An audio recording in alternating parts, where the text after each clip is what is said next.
Hello, VannKraken here. In a Tournament Academy Episode 2, we are going to detail 5 tips to level smarter, not just faster in New World, so that hitting level 60 sets you up for endgame fun and festivities rather than crushing disappointment.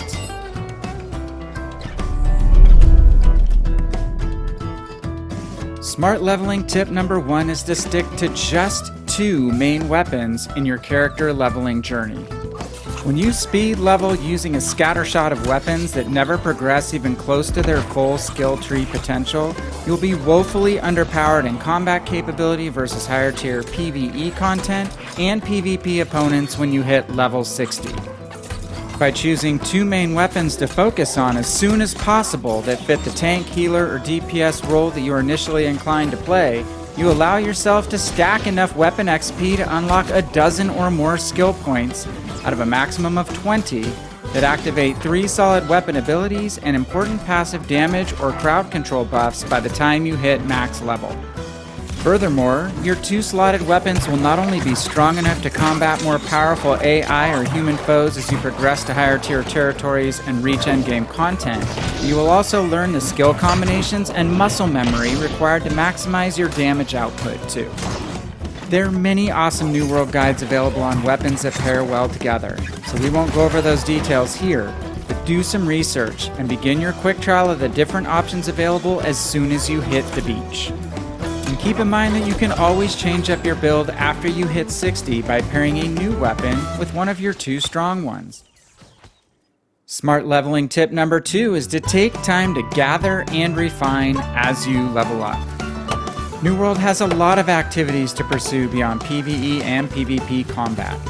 Taking a break to gather Eternum's bountiful raw materials and then refining them unlocks trade skills like mining, smelting, and armoring that can pay off in a number of ways.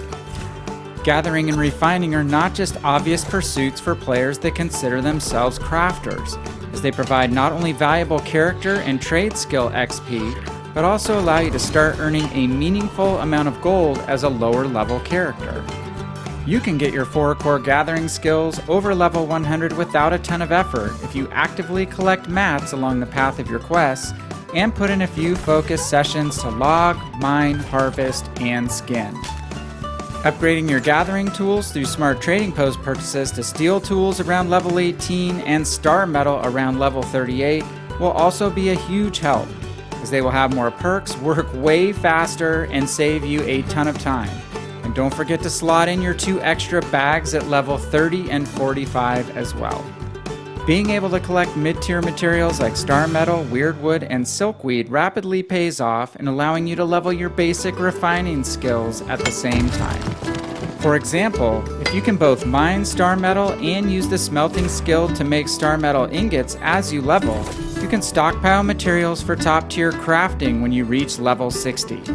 Or if you don't plan on pursuing higher level trades like armoring or weaponsmithing, you can go straight to market with your refined mats and earn an awesome amount of gold that can be used to purchase your first level 60 weapons and armor before you even venture into the level 60 zones to raid chests, run higher difficulty expeditions, or enter your first match of Outpost Rush. Smart leveling tip number 3 is to manage your inventory and spending wisely, with an eye towards building an even bigger endgame war chest.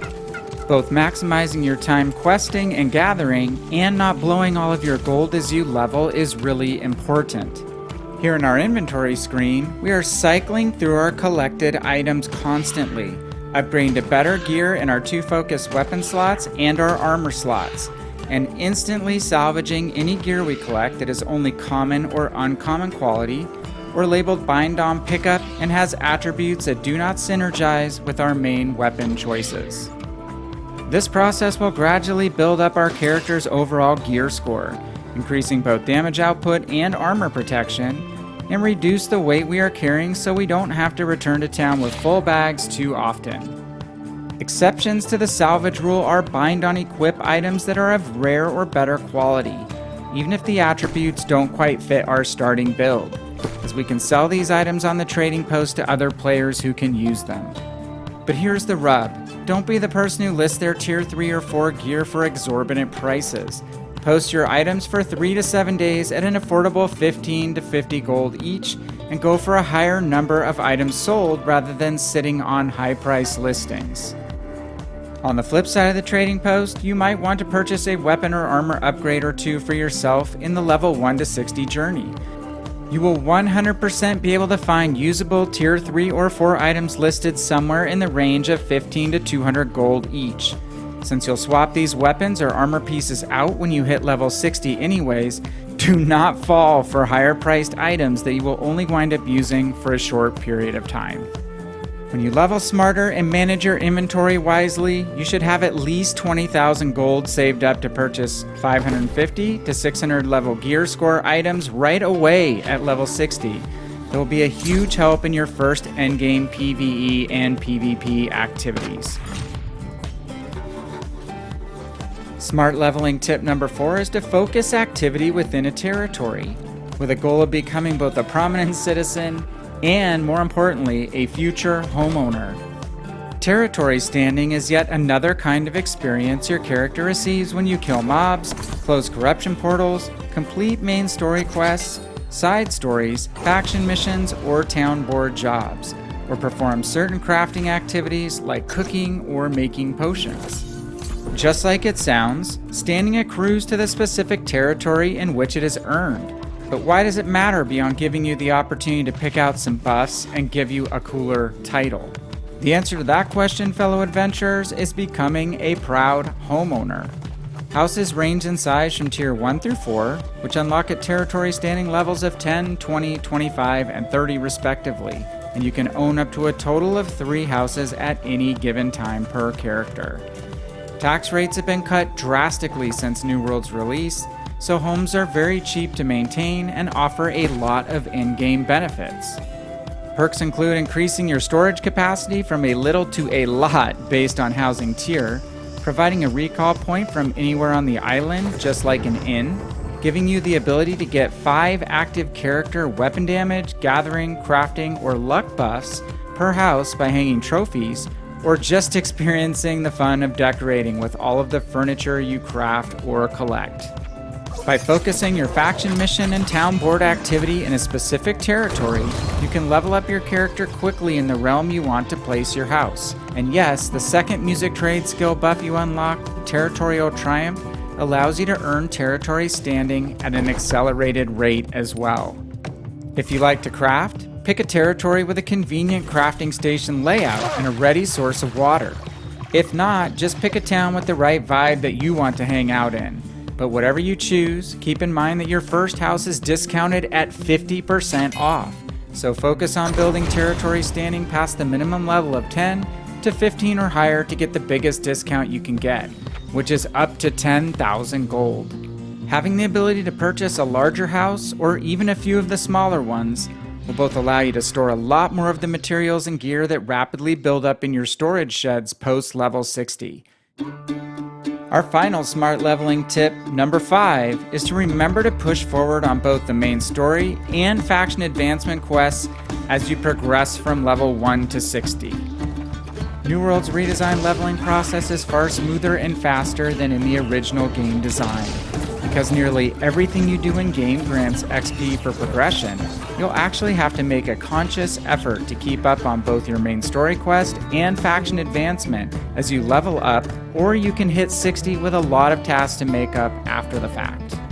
Main story quests, also known as MSQ activities, will be listed in the top section of your journal and are marked with a special starburst symbol in your quest listing and on the map. You'll need a Tier 5 Azos staff provided by the main story to fully participate in some endgame activities, so progressing as far as you can toward the ultimate Tempest Heart questline in Sulphurous Shattered Mountain will be helpful, though you'll have time to complete some of the more difficult tasks after you hit 60. And from a faction advancement perspective, you'll want to keep on top of completing the 5 trials of increasing difficulty to unlock all the levels in the faction store that is accessed through the local faction representative in major towns. Once you've obtained the highest faction level, you can purchase 2 valuable gypsum orbs per day with faction tokens obtained from PvE or PvP missions. These orbs provide endgame expertise and umbral shards that push your weapons and armor to the ultimate gear score of 625. We'll talk more about endgame progression and New World's expertise system in a future guide, but for now it's most important to know that you'll want full access to the faction store either before or as soon after you hit level 60 as possible. We've made it through 5 tips to help you level your character smarter from level 1 to 60, so you can be ready for New World's more demanding endgame right when you arrive. To be honest, all the changes to the game since launch make getting to max level much faster and easier, so following these 5 smart principles will provide you with the combat and life skills, creature comforts, and item unlocks necessary to enjoy next level activities like the new Brimstone Sands region and holiday events like Turkalon to the fullest. Since you are already here, why not check out the link in the corner above to see what makes the newly redesigned 1 to 25 leveling experience in New World so much better than it used to be. And don't forget to like and subscribe if you enjoyed this video, or to join us for a live stream here on YouTube or on Twitch. I thank you for watching Eternum Academy and wish you both a happy and smart 1 to 60 leveling experience. This is VannKraken, and I am out.